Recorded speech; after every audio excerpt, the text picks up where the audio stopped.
All right.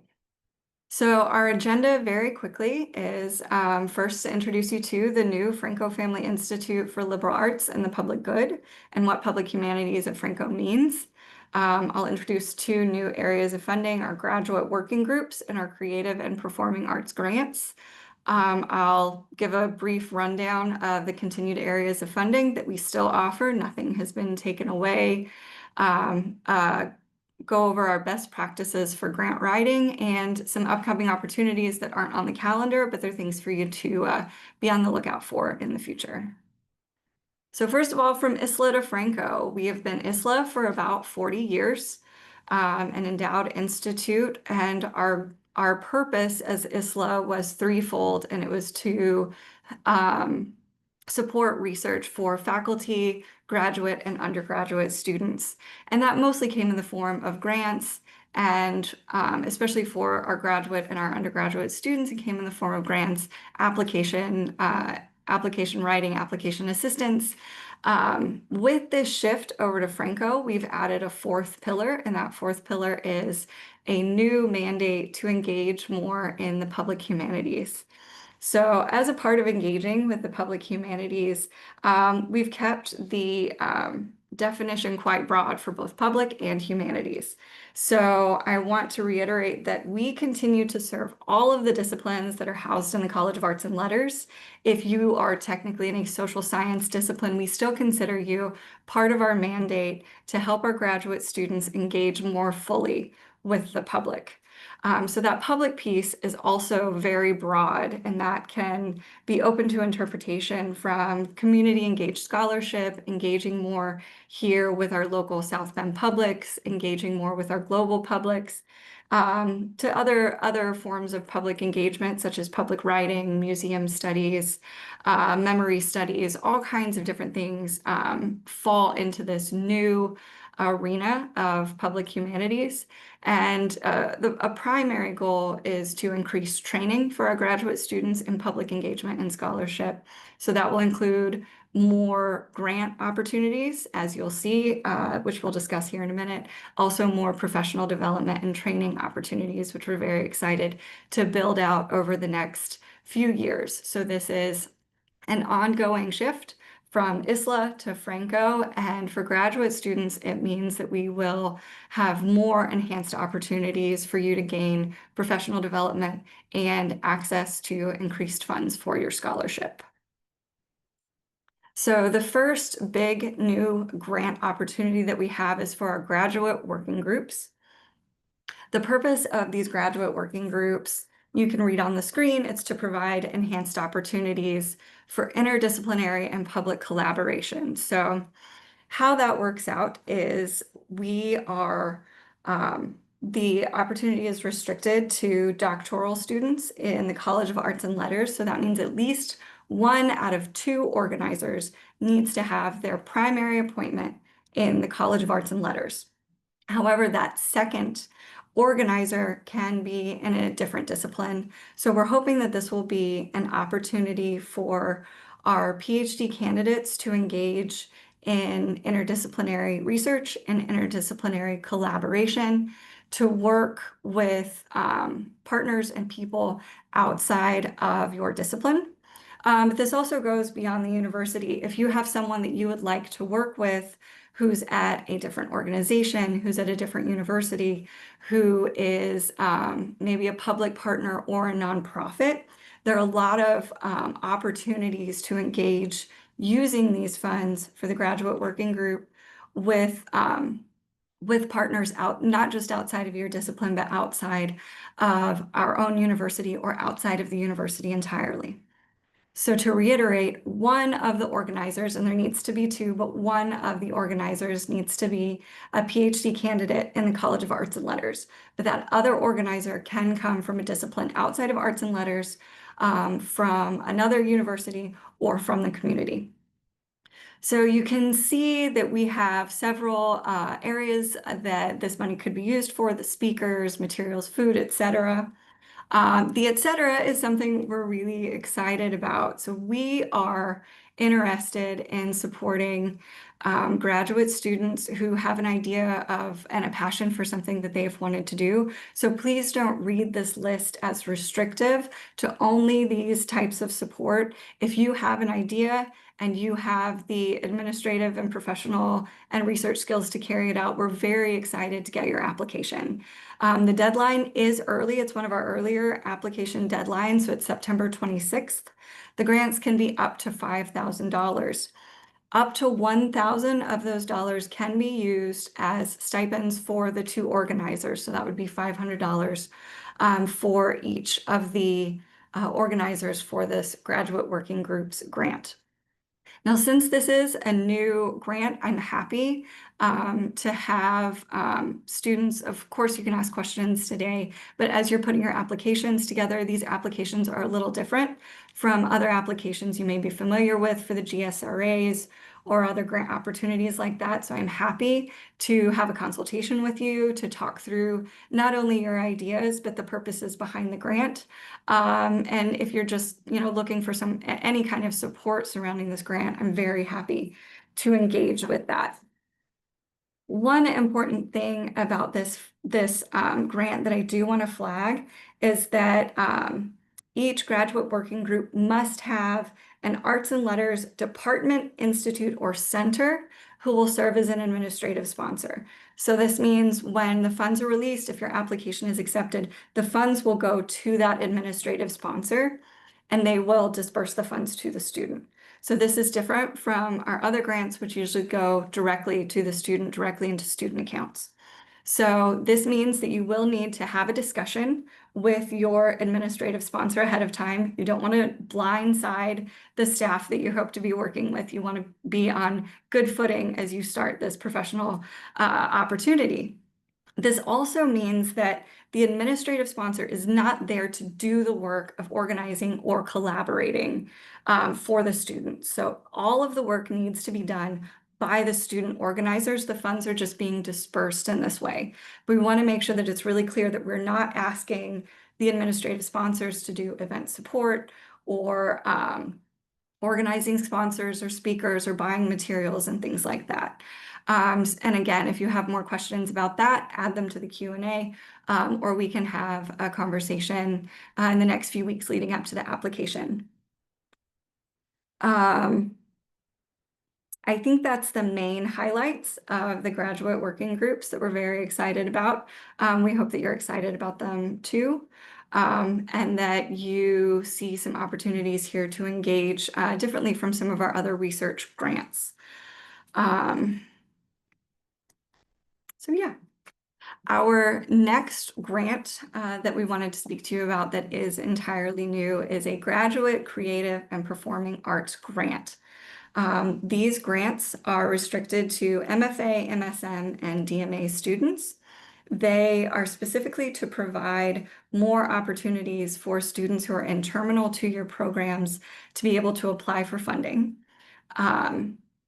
If you're in those terminal two-year programs, I'm sure you're familiar with the fact that the GSRA is only available in the fall and in the spring, and that doesn't give our two-year students a lot of opportunities to apply. We also tried with this grant to recognize that some of the needs of our art students are different than the needs of our students who are doing more traditional humanities or social science research.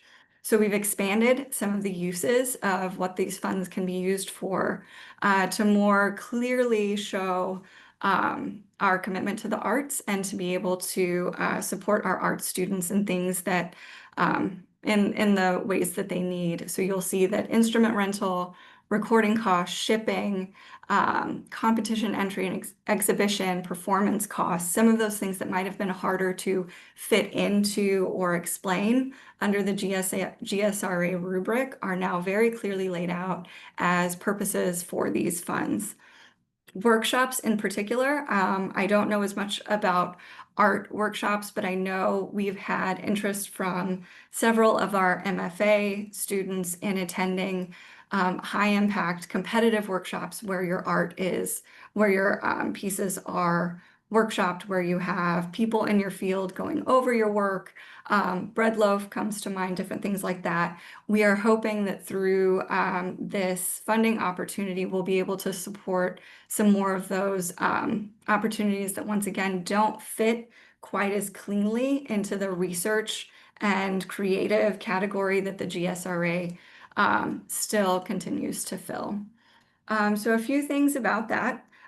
Students who apply for this, it is a rolling deadline to give our two-year students more opportunities to apply. We do ask that you apply at least 4 weeks out from when you will need the funds. So we do have to have time to process the grants. So if you're doing any traveling, shipping, performances, anything like that, make sure you're planning at least 4 weeks out, more if possible. Um,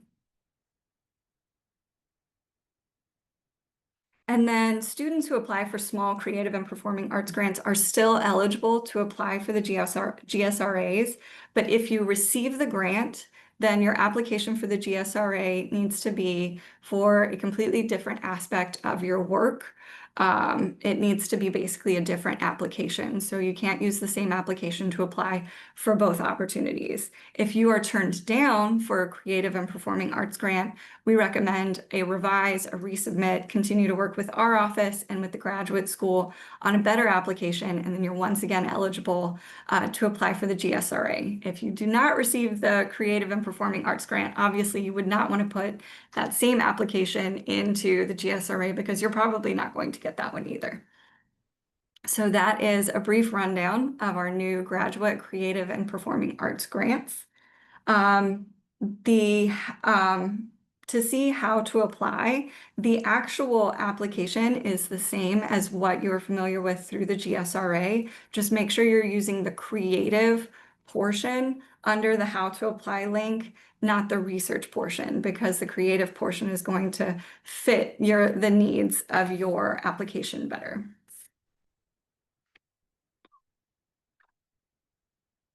All right, that is our two new opportunities for funding at Franco.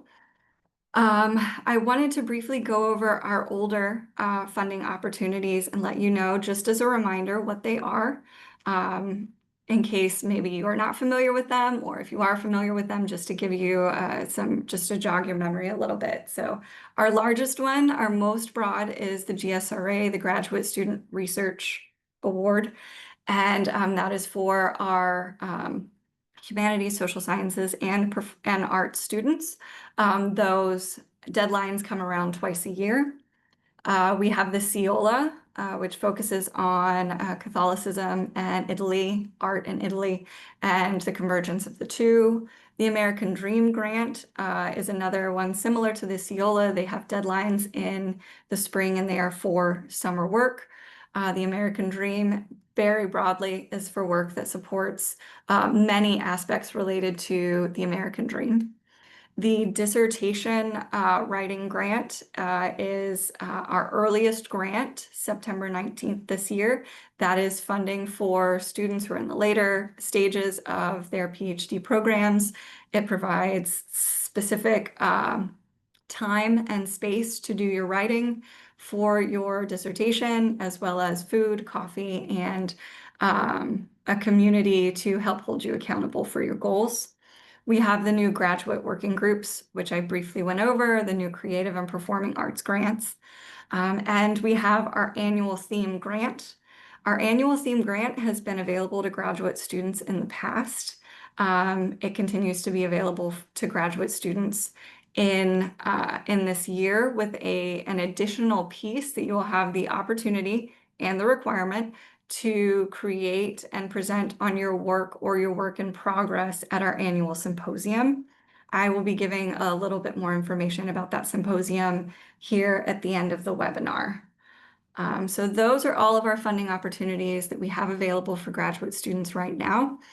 These are, and we hope to continue to add more funding opportunities and more professional development opportunities, especially around publicly engaged scholarship and public engagement. And it's just a reminder, best practices for grant writing. You're going to write a lot of grants for us, and we hope that by writing grants for us that you also become a better grant writer externally, both for jobs, positions that you're going into, external grants that we hope you will get. So our grants are competitive, and we do follow certain guidelines that you can find online. A few of the best pieces that I wanted to pull out. We have about a 9-step how to write a good grant guide on our website that I hope you will all read before you write your applications for us, turn in your applications. But a few pieces that are really non-negotiable is I highly recommend that you start well in advance. So we have the dissertation writing workshop that with the deadline September 19th, and then we have the graduate working groups, which is September 26th. So please look at our website soon. Start to get an idea of the grants that you want to apply for and make sure that you're a good fit. I cannot stress the second piece enough. Follow all guidelines. If our grant, in our how to apply, we tell you every single piece that you need to have in a grant. And if you just don't have one of those pieces, you get dinged. And you get dinged pretty hard by our grant reviewers, because even if you write a piece about your broader impacts or your community impact, and it's maybe not the best piece of writing you've ever done, it's maybe not as fleshed out as you would like, having every single piece in there automatically gives you a stronger application than if you just don't write certain pieces that we recommend for you to have. So just assume that if we say an application needs to have this piece, and this piece, make sure all of those are in there. Your research proposal, and that your research proposal is not 1,500 words when we ask for 1,000. Make sure that you are following the rules for all of your grants, and you will already have a much stronger grant than if you just don't pay attention to those details. Another big piece is to write for a general, not technical audience. Your work should be able to be understood by anyone of average education and intelligence. Avoid jargon, avoid those things that make your work really opaque and really difficult to engage with. The person who is reading your grant, both here at Franco and externally, when you apply for external grants, might not be in your field. And so just assume that they're not going to have that technical understanding, and that you need to be able to speak to a general audience in language that they can understand. And it won't make your work seem less smart. It will actually make it seem smarter if you can if you can explain complex ideas in a simple format. Finally, provide a detailed and factual budget. Provide supporting documentation when you can for why you're requesting a specific amount. Show that you've done some due diligence on what your research will actually cost. Having a bad budget can greatly impact the likelihood that that your application will be accepted. I know sometimes students don't think of that as really integral to their application, but it absolutely is. And a bad budget can hurt your application quite badly. So those are some of our best practices for grant writing, just as a reminder, and a thank you for being here and a part of this webinar today. So the final piece that I wanted to share with you before I begin the Q&A are some upcoming opportunities that are, some of them are on the calendar, some of them are still in the ideation process, but they're things that we want you all to look out for professional development and for research engagement. Also, it's to give you an idea of the new areas that we're engaging with, and we're always open to new ideas. If there are areas that you would like to have funded, that you would hope to have engagement in, we're always open to feedback on what your experiences are around funding, around professional development, and around these questions, especially as they relate to public humanities.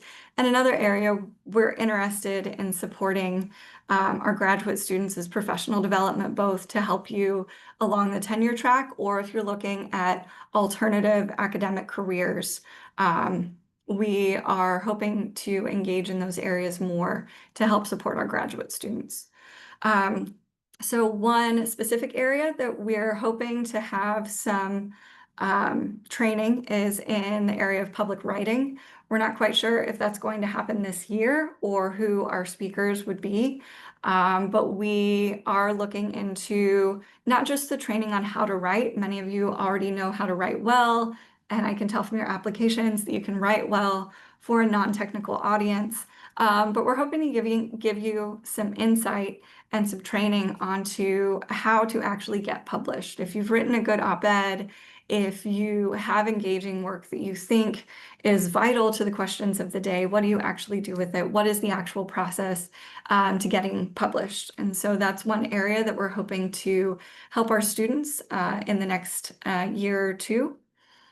As I mentioned earlier, there is going to be an opportunity and a requirement to engage with our annual theme and present ongoing research at our inaugural symposium. Our symposium, it will be the first inaugural Franco symposium. It is titled the Day Merton Symposium. I think I missed part of the title. I apologize. But it will be Friday, April 10th. And so anyone who gets, any graduate or undergraduate student who gets funding through the annual theme grant will be required to present at our symposium. But we also hope that it's an exciting time for you to be able to showcase some of your best work. Our theme this year is attention. You can find more information both about the theme and the annual theme grant on our website under research. We do have our speakers lined up. You can also find that on our website. This year they will be Vahini Vara, Shankar Vedantam, Jenny Odell, and Rain Wilson. So we're hoping that our inaugural symposium is going to be well attended and give our students the opportunity to showcase some of the great work that's happening here at Notre Dame around the theme of attention. Just one final piece to let you know. Another way to engage with Franco and the public humanities is going to be through a new public humanities reading group. This is going to be open to faculty, staff, and graduate students. Our goal and our hope is to create some more horizontal organization so that everything and everyone isn't organized quite so neatly into silos. We're hoping to have two goals within this public reading group is one, to have scholarly discussions through readings around the public humanities, our work as a public good, continuing last year's question of what do we owe each other, those kinds of things. But then the other piece of those reading groups will be to share practical best practices of community engaged scholarship and how to engage with both our local and our global publics well and being a good partner. Part of that is going to be bringing in speakers, bringing in people across campus who have really good best practices, who have really good processes for how to do community engaged scholarship effectively. So we're hoping that there will be something for everyone in the different humanities reading group. The first one is going to be in October and lunch will be provided. And we will have some more information with a specific date in our next newsletter. So that brings me to the final piece, the ways that you can engage more with the Franco Family Institute. And number one is sign up for our newsletter. You can find the sign up for our newsletter. It's linked here in the webinar. Or in the PowerPoint. I'm not sure if anyone can actually engage with that. But the newsletter sign up is on our website down at the bottom. You can just put in your information and you'll be definitely signed up. Our newsletter gives information about our grants, about our symposium, about new things that are happening around public humanities. So it's a really great way to stay connected and to also not miss our deadlines. Another way to stay engaged is to check deadlines and your eligibility for grants at franco.nd.edu. If you use the old ISLA, it should still work. It should still link, but just save the new one because I'm not sure how long those two things will link together. I've thrown a lot of information at you today. Make sure that you go to our website and actually read through it and actually apply for these new grants, old grants. Take advantage of all of these funding opportunities. And then, of course, if you have questions, reach out to me, Lindsay Paderowski. I'm the Student Grants Program Manager. I'm your first and best resource for questions about anything related to grants here at the Franco Institute. So that is all that I had planned today for prepared remarks. And now I'm going to go into the questions. All right. So we had a question. Can the two organizers be from the same department for the graduate working groups? The project will interact with other disciplines, but the two organizers will be from the same department. Yes, the two organizers can be from the same department. We are trying to encourage interdisciplinary work, and that's the main thing. So yes, we would not fault you for having two people within the same department, especially if the work does engage other disciplines. On the creative and performing arts grant, is the $1,500 a limit per opportunity or total for each student for the 2 years?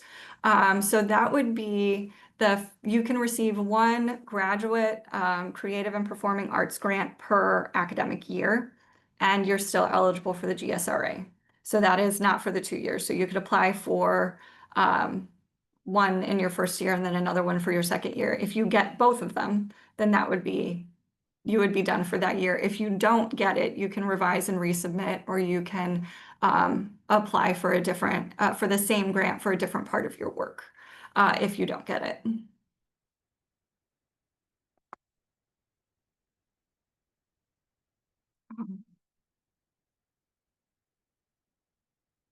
Next question. Just to clarify, the graduate working group needs to have an arts and letters student that is a PhD candidate, so not 1 to 2 year PhD student. Correct. Yes, you need to be further along in the program.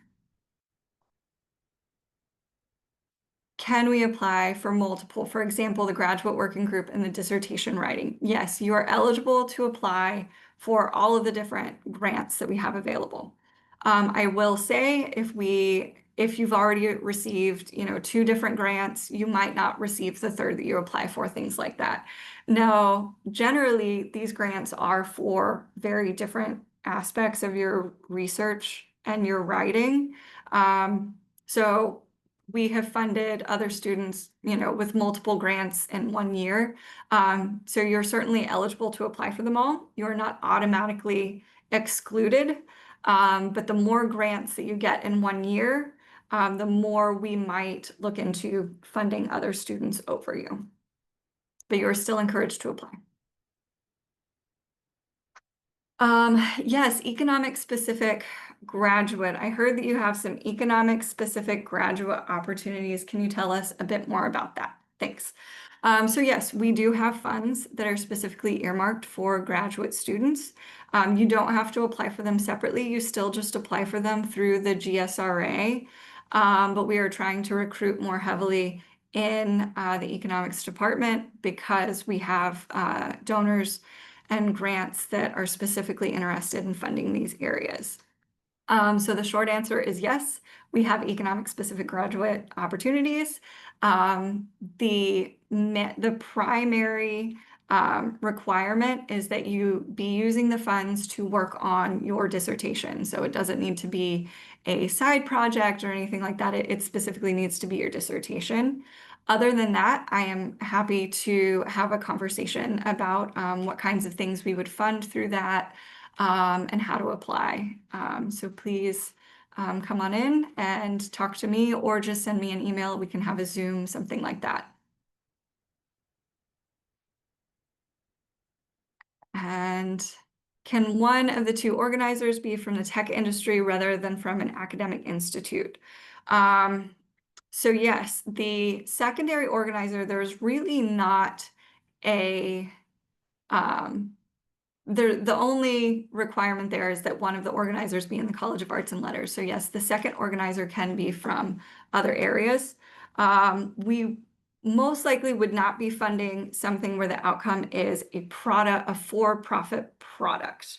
The goal is still research broadly conceived and generally with some kind of public, um, not necessarily a public piece, but some kind of public good or public purpose. So if you were partnering with someone in the tech industry, and we haven't done this grant before, so a lot of it's going to be seeing the specifics in the grant.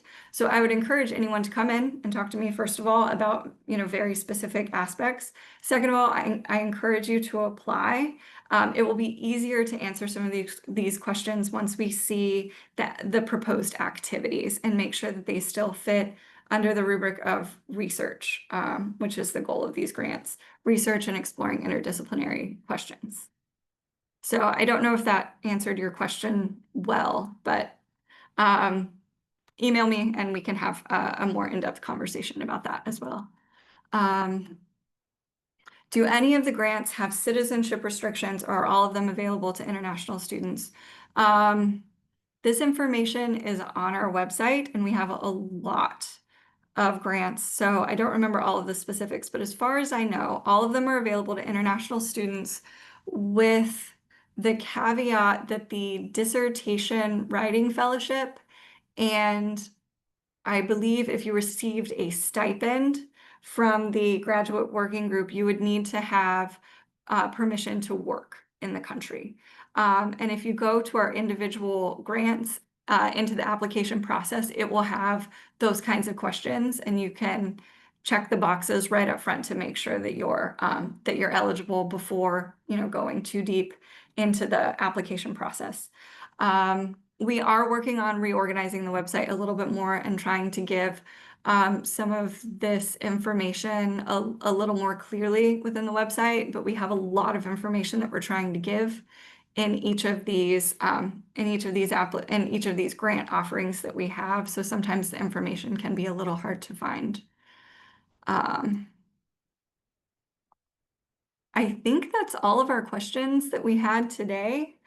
If anything else comes up, email me.